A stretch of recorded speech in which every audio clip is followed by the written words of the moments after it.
Hello and welcome back to Calculus 3 section 11.3, the dot product.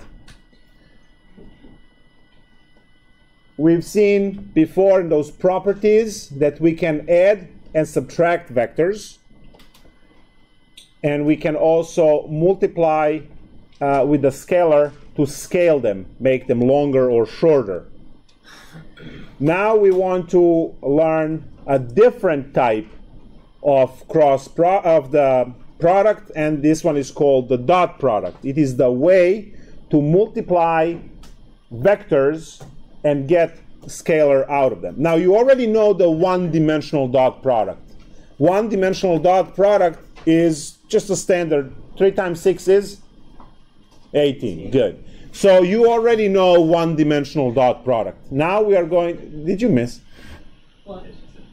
Good thing. Okay, I'll write. So 3 times 6. Okay, I'll keep that in mind right here. All right. So... it is. So what we are going to do is... we are going to define a way to take and multiply vectors. Now, as I said, you can think of vectors as 2-dimensional numbers, 3-dimensional numbers, 4-dimensional numbers. So I can have 1-dimensional vector 3 times 1-dimensional vector 6 to give us 18. Because that actually, well, let me write it intermediate step, 3 times 6, and that gives us 18. Right? But now we want to see what are we going to do as we take the vector AB and dot product that with CD. So in this case, by definition that we are learning today, we are going to have A times C plus BD, and that will give us some number at the end. A hashtag.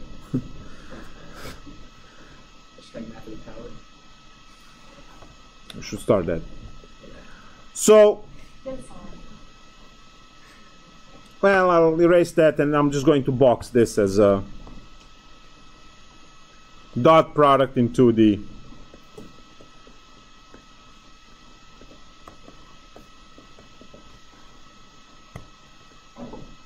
So as an example, if vector u is 2, 6, and vector v is, let's say, negative 3 and, I don't know, 2, whatever. I don't want to use 2. Let's use 4. Then the dot product between these two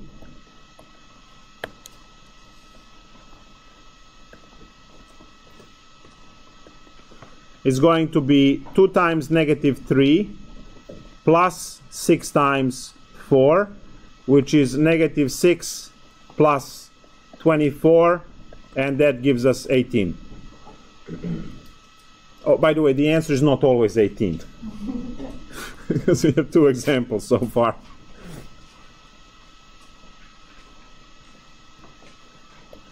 Dot product is the scalar. All right? Dot product is the scalar quantity. Now, there is another way to define the dot product, and this definition is going to be very useful for us, and that definition goes like this. Given two non-zero vectors u and v,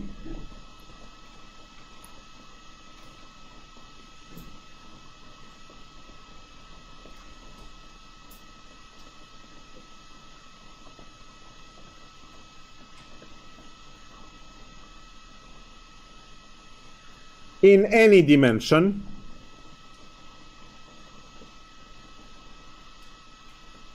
because they said in the definition in 2D or 3D, but it works for 4D and 7D and whatever else.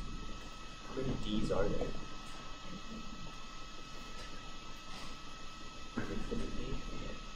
Yeah. dot product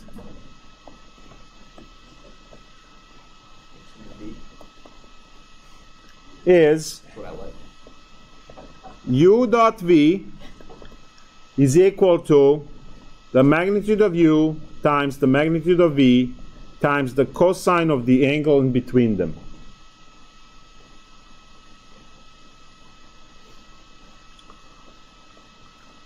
Where theta is the angle between u and v. So here is this very important formula for the dot product. So the way to compute the dot product is the one that I wrote first. The second definition over here is good to find the angle between two vectors. So now let's go different color. Let's a little bit different color. To find theta, we compute, and you just flip this formula. Theta is equal to inverse cosine of u dot v divided by magnitude of u times magnitude of v.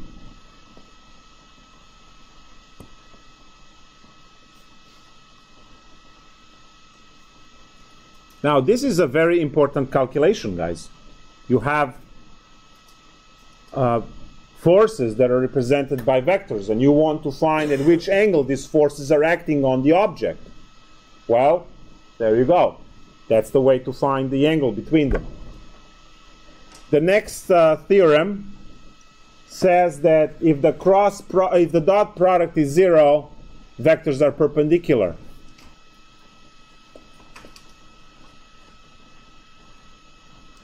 If the dot product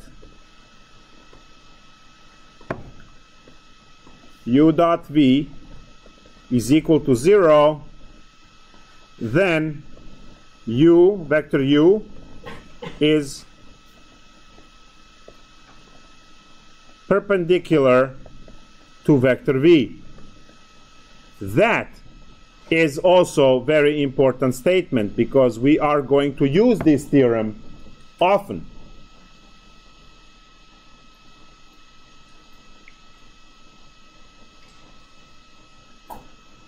You can use this particular theorem to show that axes are perpendicular. What are the vectors that represent coordinate axes?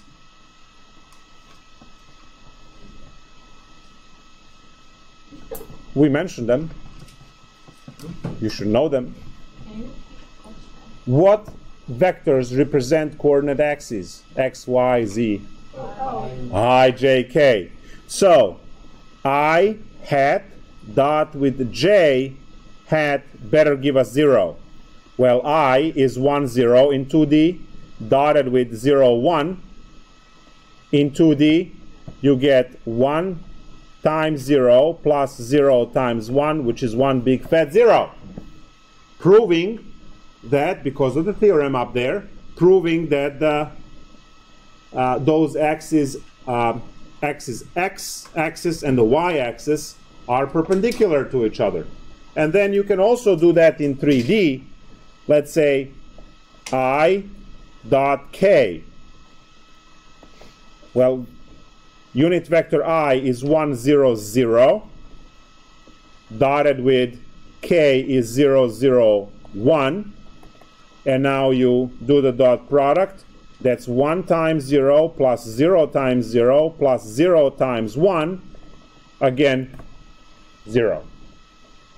Showing that the unit vector component, right? Component vectors I and K are both, actually the axes that are represented by these unit vectors are perpendicular to each other. So you can do any combination and you will always get 0.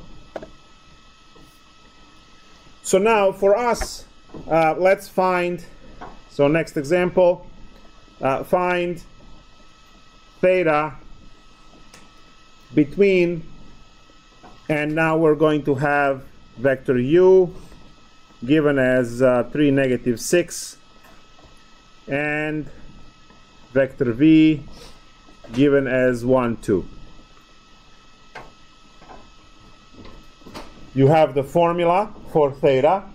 You will have to use the abacus to compute the angle, and you might want to give the angle in degrees. That's the abacus.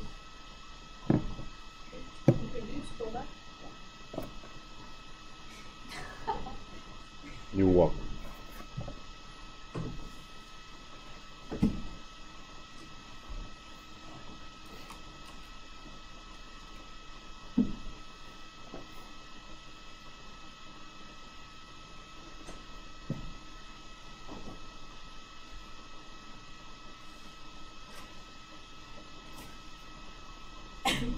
No coffee.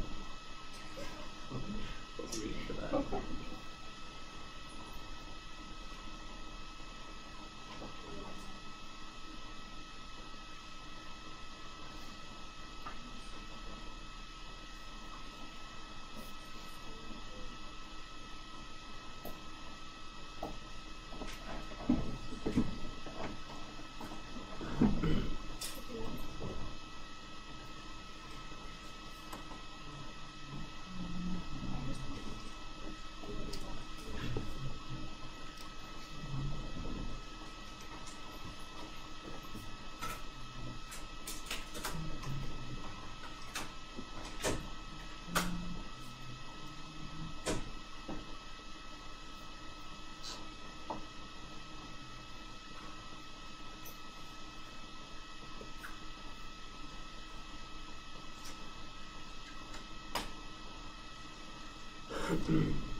Let's say lab 1 is due on Wednesday or Thursday next week, which we can change at any point. But we'll have a lab period Yes. class on this. No, yeah, this week. So this week Thursday, and then next week probably Tuesday, and then Wednesday maybe. So yeah, you'll have at least three or four lab periods. So the lab You should period do one some lab work will be first. over, like, multiple days. Yes. We should have one like lab hour per week, maybe, or no? No, more than that. More than that? Mhm. So sometimes twice a week. Yes.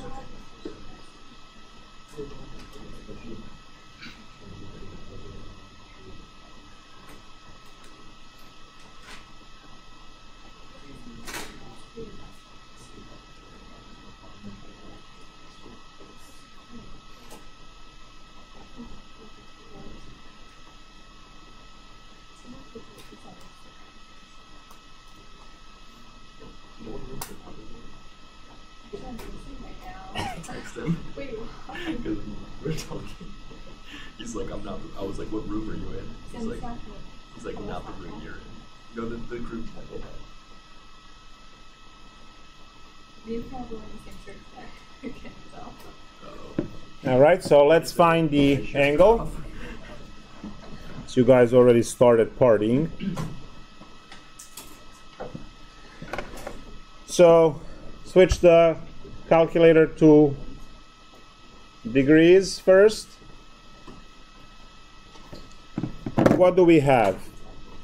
We have that theta is equal to the inverse cosine of the dot product of the two vectors divided by the magnitudes of those vectors, the product of the magnitudes. So now to compute this mess, we have the cosine inverse. In the numerator, I have square root, no, the number square root, the 3 times 1, thank you, plus negative 6 times 2. In the numerator, I have a square root of 3 squared plus negative 6 squared times the square root of 1 squared plus 2 squared, which is further equal to the cosine inverse. 3 minus 12 is negative 9, divided by the square root of 9 and 36 is 45, times the square root of 5. Now we have, oh, look at that, nice, negative 9. 45 is 9 times 5, so square root of 9 is 3, and then 5 times 5 is root of 25, which is 5. And then these guys cancel, so we have negative 3/5. Cosine of negative 3/5. So cosine inverse of negative 3/5. Your first checkpoint is to make sure that this is smaller than 1, because domain of cosine is between negative 1 and 1. So if this is not in that range, clearly you did something terribly wrong. So now you use the abacus to figure out the value, and the answer is 126 degrees. Let's do 0.9. You have to put degrees. You have to use the unit degrees. Otherwise, it's radian. And if you put this as 126 radians, it's going to be terribly wrong. So theta, the answer we are looking for is theta is 126.9 degrees. That's the angle between two vectors. Now, is there a way to check this? And the answer is yes. You can graph these and, look at it. This is about 1/3 of a circle. You know the Mercedes sign? Right? So Mercedes sign, full circle is 360 degrees. Divide that into 3 equal parts. Each one is about 120. So if your vectors have approximately this kind of angle when you sketch it, well, then probably your answer is correct. Now it's easy to sketch those vectors because you have 3, negative 6, and 1, 2.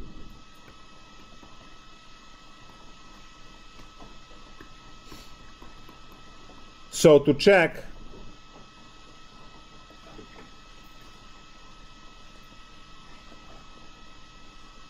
1, 2 is here, and 3, who came up with -6? Is here. So yeah, that looks like, right, because you can pretty much see the, like it's in thirds, right? So yeah, that would be the angle, theta, between the two vectors.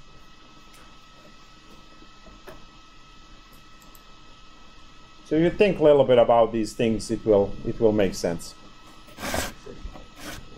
Now the dot product in 3D, u dot v, we already had this, but you know, let's make it official now. u1, u2, u3, dotted with vector v, which is v1, v2, v3, is going to give us u1, v1 plus u2, v2 plus u3, v3. Again, it's going to be a number. So that's the dot product to compute third dimensional. I already had it up there. We used it.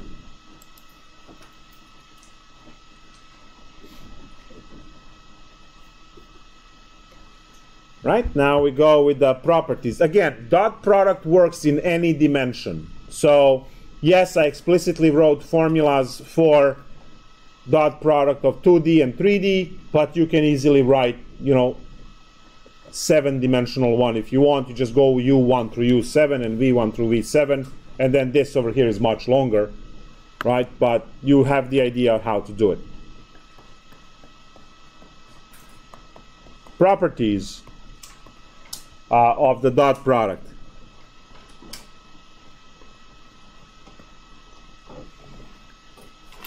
So first off, it's commutative. So u dot v is the same as v dot u. And the proof for this is very simple, because whether you write u1 times v1 or v1 times u1, it doesn't matter. Right? Because we know how it works with one-dimensional numbers. Associative property, C of the u dot v is cu dot v or u dot cv. Associative property. And then distributive property. Vector u dot v plus w is u dot v plus u dot w. That's distributive property. Writing these arrows above the vector quantities is essential because you also have those quantities that are scalar quantities that are not vectors, like this c over here. The only way to distinguish between the constant and the vector is if you are OCD enough to put the arrow or the hat above every single vector that you have. If it's a unit vector, you put the hat. If it's a vector whose magnitude is not 1, you put the arrow. It's very simple.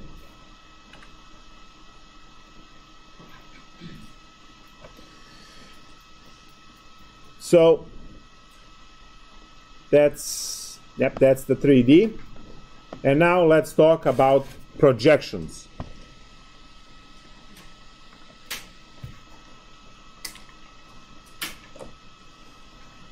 Orthogonal projections. So if you are intersecting two lines, and the angle between them is 90 degrees, like x and y axis, we call that perpendicular. When you go in a higher dimension and you have the relationship between x and y axis, x and z axis, or a line and a plane, we call it orthogonal.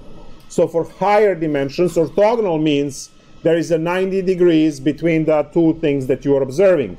Could be a line and another line, or could be a plane and a line, or two planes. Two planes are orthogonal to each other if the angle between two planes is 90 degrees, which we are going to cover, I think, either tomorrow or sometime soon.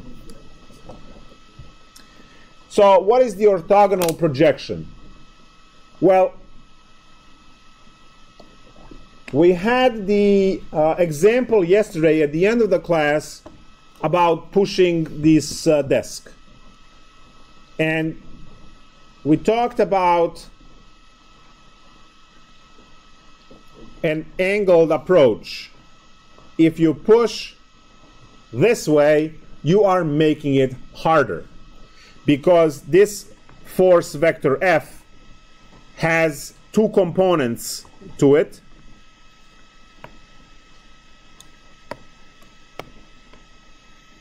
Hold on. It's not gonna. You're not gonna scare it into working. So relax. There you go. There's no idea. Right. Which is what makes it fun.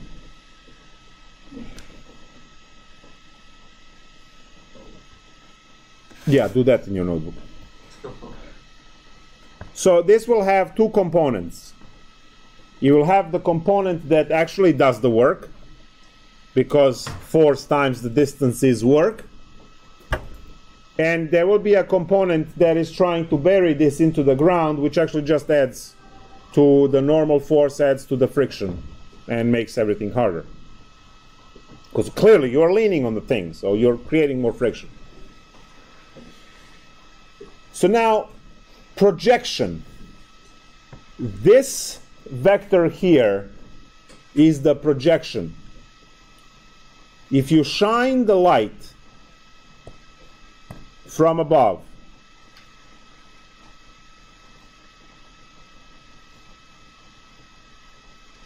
right, to shine the light, it will cast the shadow as the one on the bottom, and we call that projection.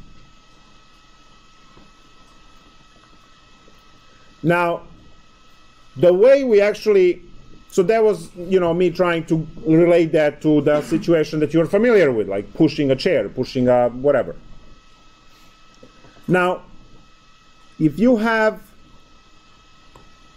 vector V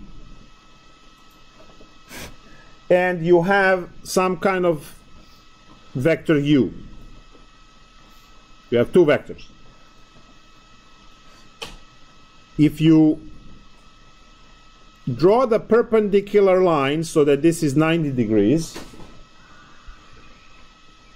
you are creating the vectors. Very exciting, guys, very exciting, I know.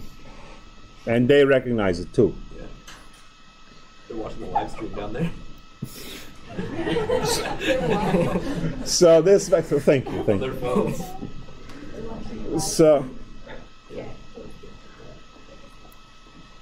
So the vector, the red vector on the bottom, is called the projection of vector U onto vector V.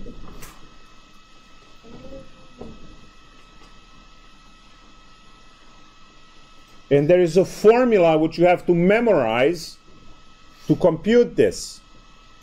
That formula will compute the component of the work, right, the force that does the work, and many other concepts there in physics and so on. So now, what is the formula for this projection of vector U onto vector V? The derivation, for those of you interested in derivation, the full derivation is given in the book.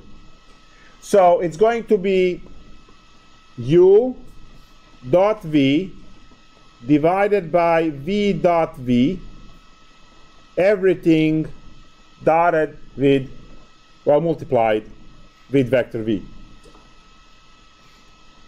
The same concept.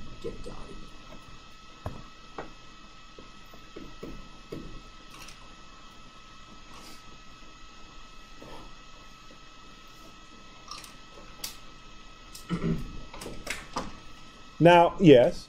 Is that a dot product with the on the outside of the parentheses? This one? Yeah, is that scalar? That's a scalar multiplication, but actually dot product and scalar multiplication is the same thing because they, if you understand that this part over here is scalar, and you are multiplying that by a vector, so this is going to be like a, CV situation you had. But you can call that the terms are interchangeable in this case. Next lecture, which will be the cross product, it's different. So as I mentioned already, this part is scalar part. So this is going to be like, let's say 7 or 1/2 or whatever, 33. So it's going to be some kind of number, and you will multiply that into vector v. Observe that direction of vector u, when you project it onto vector v, that vector u is going to have different magnitude and it's going to have different direction because it's taking the direction of vector v.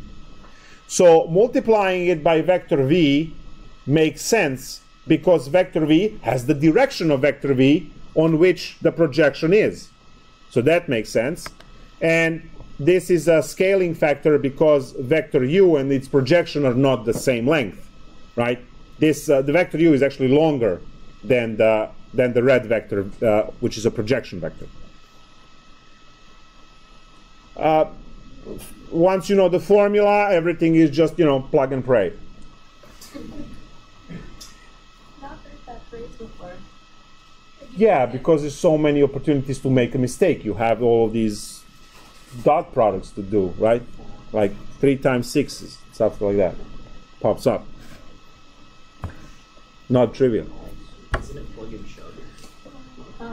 Not anymore. Not anymore. Apparently not in this class. No. So let's find the projection.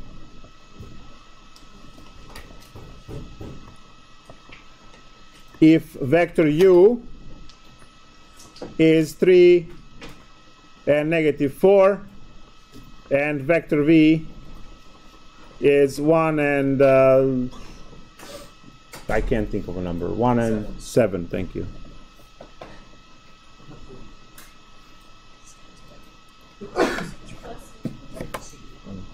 So when you write it like that, the little letter is what the bigger one is projecting onto. Yes. Projection of u onto v.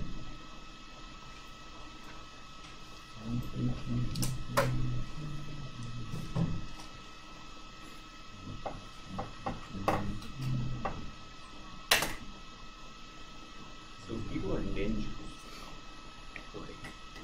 doesn't that mean more than 30 people could sign up for the class? Because there's seats available. They won't allow it. They just don't allow it. Yeah. That has then you have to take exams and all. What if someone just wants to, they could just learn Calc3 for free. Like they just come in and just learn. Can they just watch your, actually they could just watch your lectures online and just get a full education. Right? Which is what all of you can do. All of this stuff is already on YouTube for 10 years now, so. Is that what you hope is just none of your students show up to class, so neither do you? And you could just. No, but you still have to actually. be here to teach it, for the live streams to be there. You can do that from home. He could, yeah. It's a very slow plan to work. If there is, there are no snow days in my classes. Because if the school is closed and there is 5 feet of snow outside, and it's, let's say, 11:30 a.m. and they're still not, parking lots are not clean and the school is closed, at 11:30 still, when you go to YouTube, it goes, "Hello and welcome back to Calculus 1, section 4.5. Everyone else is off, my students are watching the stream." So, yeah.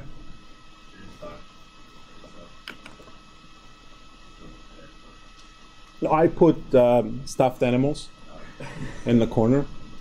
It's better.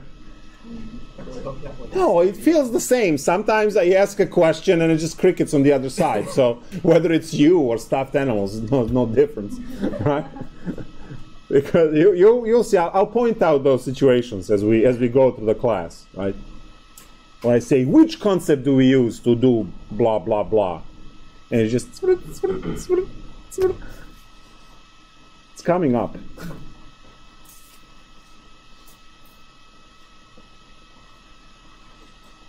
So yeah, no snow days with streaming. Yeah, we could just post our questions. No, but you know we can, you know, electricity, water mains, you know.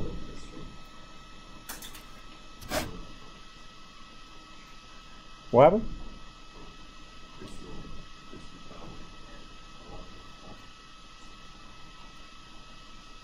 Well, they still close it. They can't double close it. What if your power runs out at your house? Do you have a generator? No, I live close to the hospital, so. Sandy was 15 minutes. We were all annoyed. Yeah, I know some of you like. See, when you noobs, I mean, you have to live like that.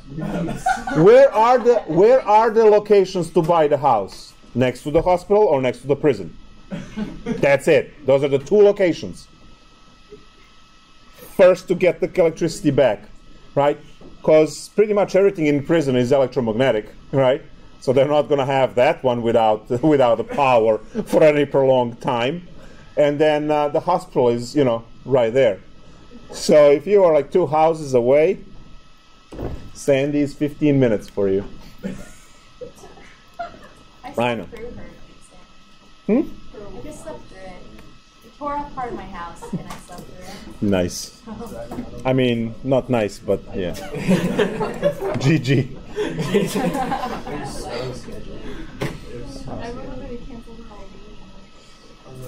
Okay, ready for this projection? Let's project.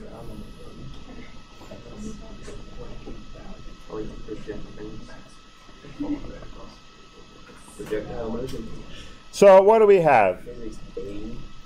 We have 3, -4, dotted with 1, 7, divided by, you pick 7. What, you disqualified. 1, 7. Disqualified from what? From giving suggestions. No, I was kidding. 7 is good. No, yeah, it's a good number. He was going like 42. 42. Like, yeah, sure. Not going to happen.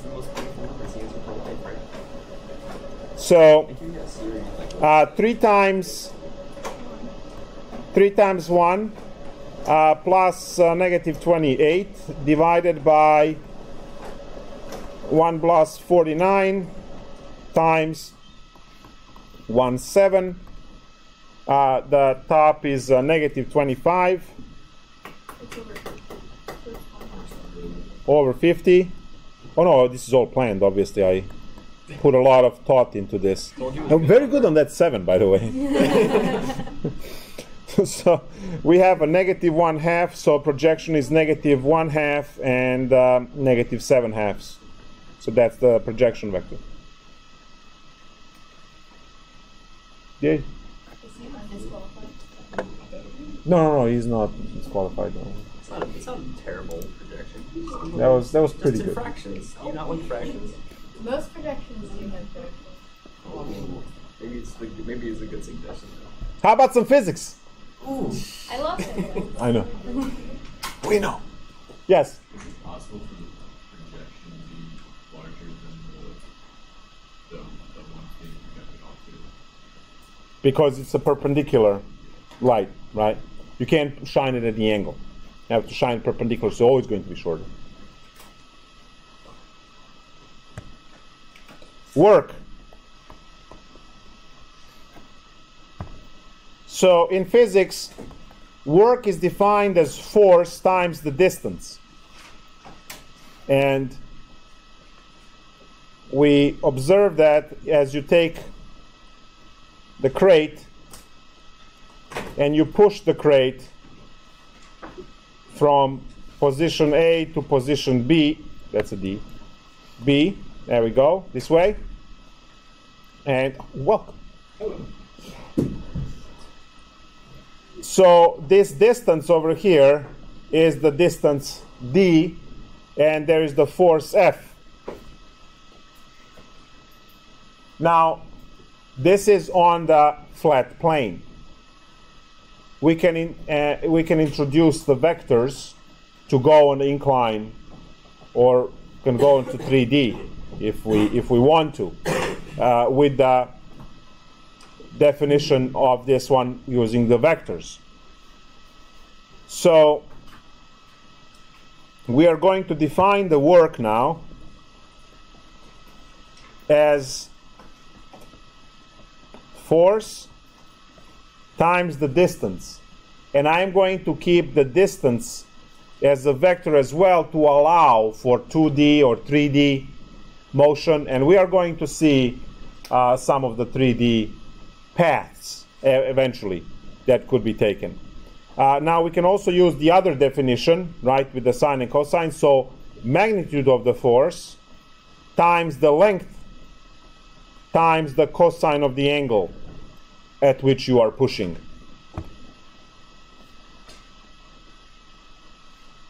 The object.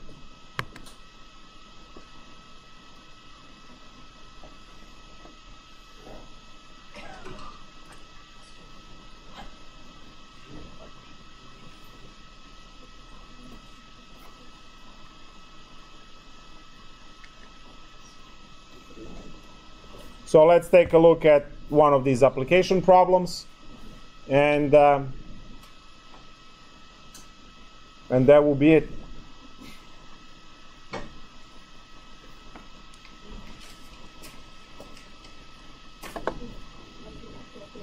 So work is the force that you like apply in your brain when you're doing work, and then it's the actual distance that you make on that work. You know what I mean? Like how much you complete. You know, in my case, I get paid by the mile of, writing. Right. Yeah. Because there's a force for me to press the pen against the screen, and then the distance of the line, right? Well, So you mile said is the distance measured on your tablet or on the screen?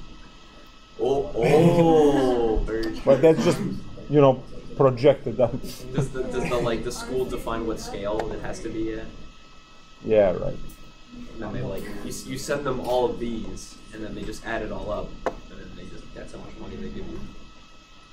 You said it's what, $1 per inch? Oh.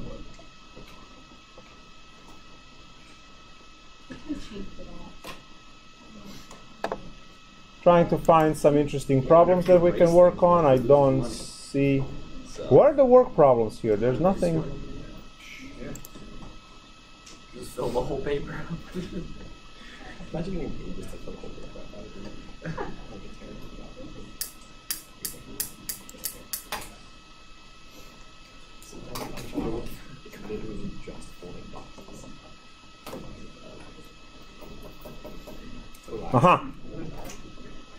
A constant force in newtons to move the object from this point to this point. Great. Problem 42. There we go. So, a constant force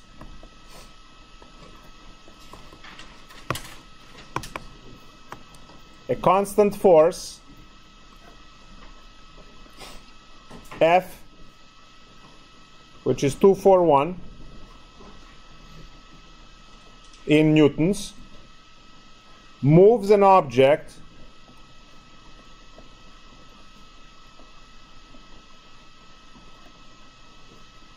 from the origin to 246, which is a location in space.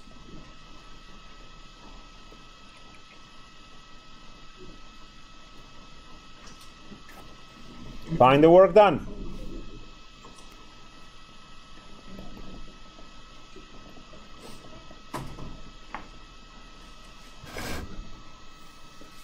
Now the distance will be measured in meters.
What's the first order of business? Find the distance vector. Very good. So the distance vector is going to be 2, 4, 6, right? Because 2, 4, 6 is the terminal point, minus 0, 0, 0 initial point gives us vector of 2, 4, 6. Now work is the dot product between the force and the distance. Force is 2, 4, 1, dotted with the distance 2, 4, 6. And this is assuming the force is like perpendicular. No. Why would be perpendicular? Right? We can calculate the. No, I mean. We can calculate the angle, right? Yeah. We can calculate the angle of attack. So it's going to be 2 times 2 is 4, plus 4 times 4 is 16, plus 1 times 6 is 6, for 26 Newton meters. This is, right, the force was in newtons and the distance was in meters, so the units are Newton meters when you multiply. And it's 26 Newton meters. I just mean it's assuming that the force is acting parallel to the distance. Why? Because if it's not acting parallel, we have to figure out the cosine. We can do this problem if you want with magnitudes and the cosine. You can do the dot product, divide by magnitudes, figure out the cosine, inverse cosine of the angle. Okay. You just And work figure at out. an angle, right? That's what So there are 2 ways, right? You can use the f dot d, which is what we used, or you can use the other one with the cosine of the angle if you want to compute the angle first. But it's much more work for no reason. All right.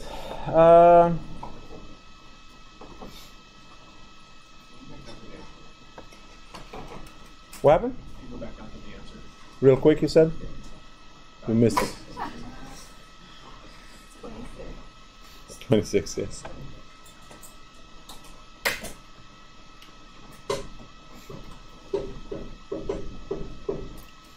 Problem 49, this is interesting.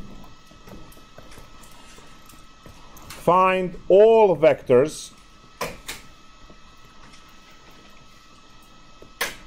1a,b orthogonal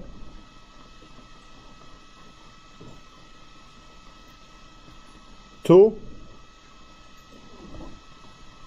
4, negative 8, 2. Nice. What now?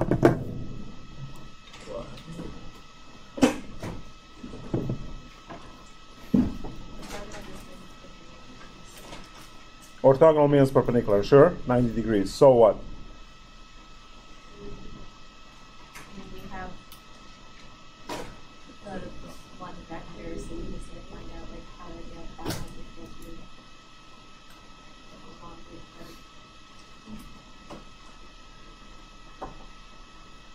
Find all vectors of the form 1, comma a, comma b that are orthogonal to 4, negative 8, 2. How do we achieve that?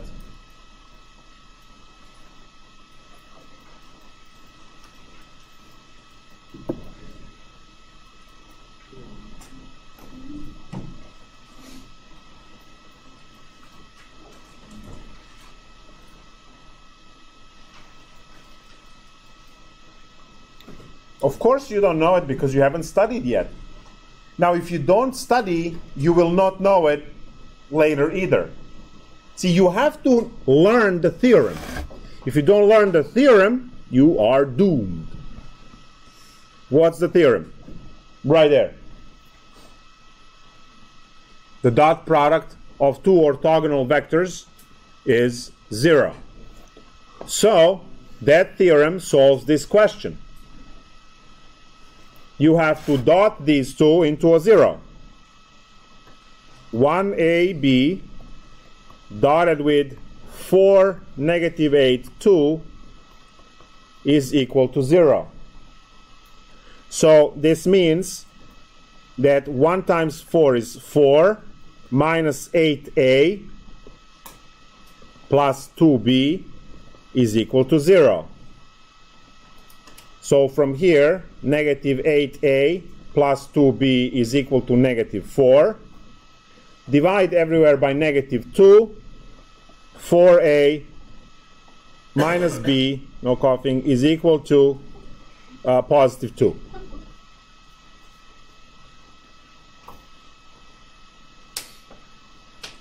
So now, pick a variable that you want to keep. You want to keep a or you want to keep b? Well, b is easier, right? So what's b equal to? I mean, a is easier to keep, b is easier to eliminate. So b is equal to 4a minus 2. So all vectors of the form 1a and 4a minus 2 are going to be orthogonal to the vector 4, negative 8, 2. It should be common sense that there are infinitely many of them, because behold the vector 4, I will. Behold the vector 4, negative 8, 2. Now, that vector is orthogonal to this vector, and this vector, and this vector, and that one, and that one, and that one, and that one, and that one, and that one. There are infinitely many of these, right? Because they can rotate any way you want. So this vector is standing still. The orthogonal vector has infinitely many possibilities. So go ahead, you can be plugging in any numbers you want for that a. So you can plug in 1, you can plug in negative 10, you can plug in pi, if you like pain, right? So you can plug whatever you want. You are going to have infinite number of vectors that are orthogonal to the stationary vector 4. Right? And all of those vectors here will be defining the plane that's coming up. Right? So that will be defining a plane. So you could have solved for b and it would have Yes. the same thing. If you solve for b, it would be the same thing. Well, it will look different, but yeah. Yeah. You still have an infinite amount no matter what you put. Yeah, you will have fractions and so on. Yeah, sure. So you have to know the theorem to survive that problem.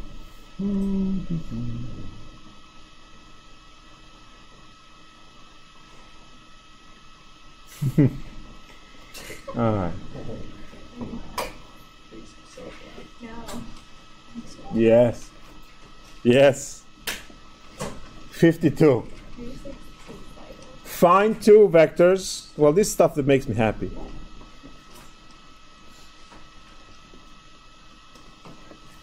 Find two vectors that are orthogonal to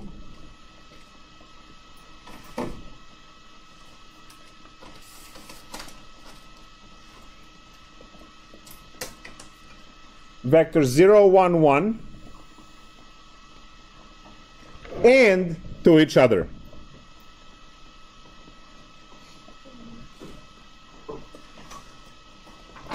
Good luck. It's an excellent exam question, right?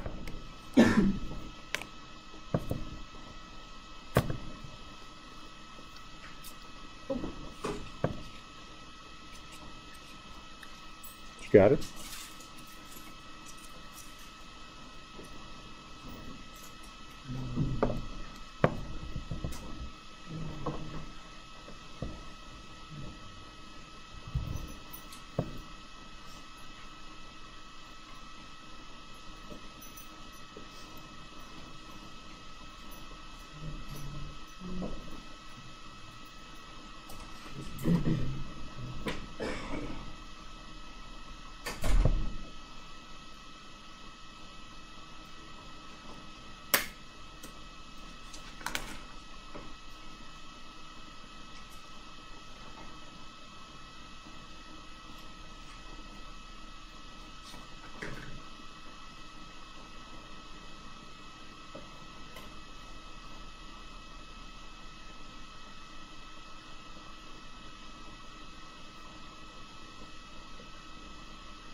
Guys, you can discuss this. It's not an exam. Yeah.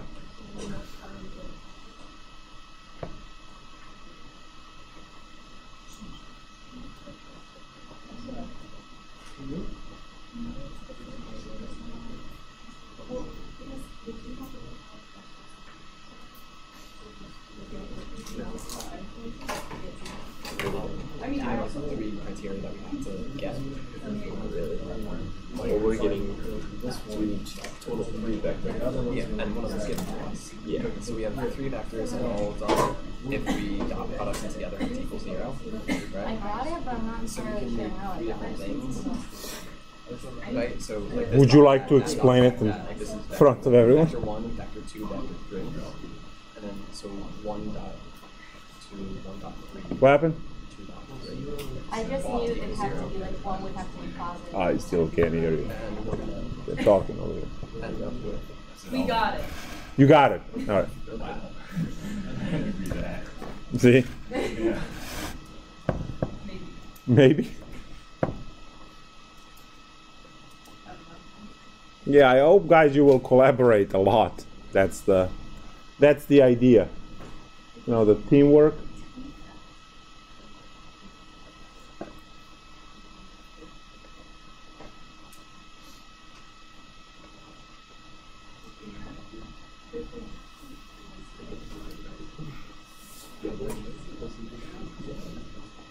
And then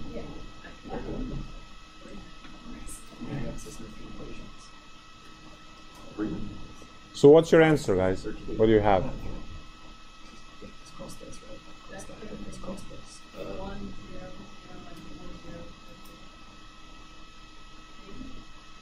1, 0. So you said She said what's already there. 1, 0, 0. No, 1, 0, 0, all 0. all zeros?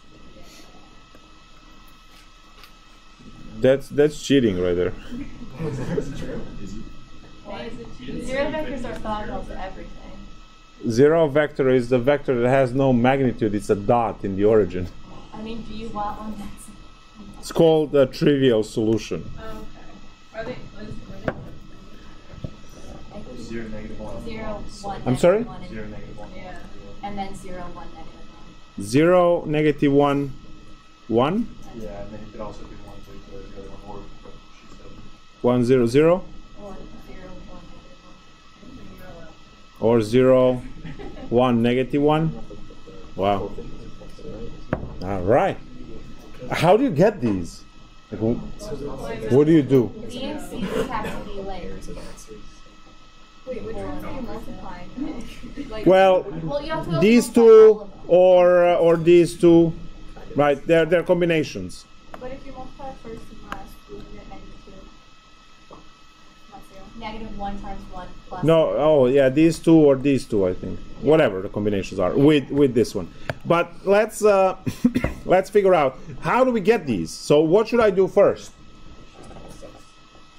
I multiplied it by like A, B, C, put the variables. Yes. So we are looking for the unknown vector. So we are going to define the unknown vector as ABC, and our goal is to figure out what ABC are. So we are going to dot that into 0, 1, 1 to get 0. So we have 0 plus B plus C equals to 0. So you just get the B equals -C. So B equals -C. And in this case, A could be anything, right? Now what? What are we going to do from there? Because we need another vector. some more random letters. So That times something. find two vectors. So requirement is A can be anything because it's going to get multiplied into 0, right? So A can be anything. You can pick any number for A, but B has to be -C. So now pick a vector that satisfies that, right? Pick a vector. So pick a vector with any A and B equals -C. So any A, sure, let's pick one because that's easy. And then B and negative C. So if B is 1, then C is negative 1. And there is the vector. This is one of the two vectors that we need. Now, can you pick 78 over here and then 36 and negative 36? Sure, right? But why? Why would you do that, right? You pick 1, 1, negative 1. You pick anything for A because that would be multiplied into 0 and annihilated. So whatever you pick, it's fine. And then B and C need to be the same number with the opposite sign. So here's the vector. So far we have that, and we also have, and we have 0, 1, and 1. Great. And we know that they are orthogonal to each other. So now what? You can multiply them both by another variable vector, or do the dot product of an unknown vector and both of those and solve the variables. Whoa, just do ABC. Yeah. Is that what you said? Yeah. Okay, yeah. Just do ABC, yeah. Do ABC with this vector? Yeah, because that's pretend they're different perpendicular now. Because you already know those are. Okay, well, I'll use XYZ. Okay. Yeah, that's what I was saying. More random letters. So XYZ, okay, let's check the method. Dotted with 1, 1, and negative 1. DEF never get enough love. It needs to be 0. So that's x plus y minus z equal to 0. And then you do the same vector times the other one. Yes. Or dotted with the other. Sorry. We go x, y, z. It is multiplication. This is a multiplication. Like just Does to it matter if you call it multiplication or dotted? No, it doesn't. It's the same. I Yep. wasn't sure. So 0, 1, 1 equals 0. That gives us 0. And then y plus z equals 0. So now you have these two equations, equation number 1 and equation number 2, and you can solve the second equation. Let's say y equals negative z, and then you plug that up there. So now the new equation is x minus z equals to 0, from where we get the relationship that that x is to z. So now you have x given in terms of z, y given in terms of z, and you have z. So what is your xy vector, xyz vector now? Well, x gets replaced with 2z, y gets replaced with negative z, and z remains z. So, say z equals 1, you have the vector 2, negative 1, 1. So now the three vectors are original vector, which was 0, 1, 1. The first vector you figured out, which was 1, 1, and negative 1. And the third vector is 2, negative 1, 1. So the dot product between any of the pairs should be 0. Because we constructed it that way. So so they were asking for two vectors that are orthogonal to the original vector and orthogonal to each other. So now we can check if these vectors are orthogonal to each other, right? The dot product between these two vectors is 2 minus 1, which is 0. So yeah, so these are orthogonal, and we constructed them so they're orthogonal to each one, to this one. So it satisfies all the conditions, and that's the answer. Ta-da! More? Of course, we have plenty of problems in the books.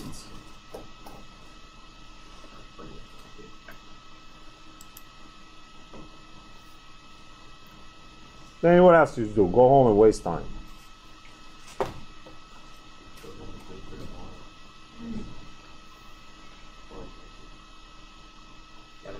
I gotta do this class prep.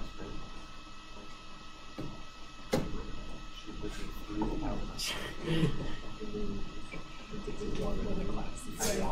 Yeah.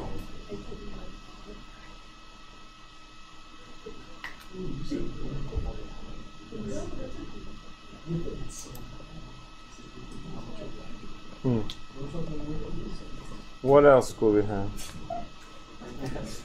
You want to do it after class? I don't. Do you want to try the? I think we should do that. I think we should all do lab results and like during the lab in class. We'll all We actually did everything, so We only have 5. Yeah, we had 5 minutes. well, we can talk about life. Talk about life. So what is life? All right. And the homework will eventually be All right, that's so we'll continue tomorrow.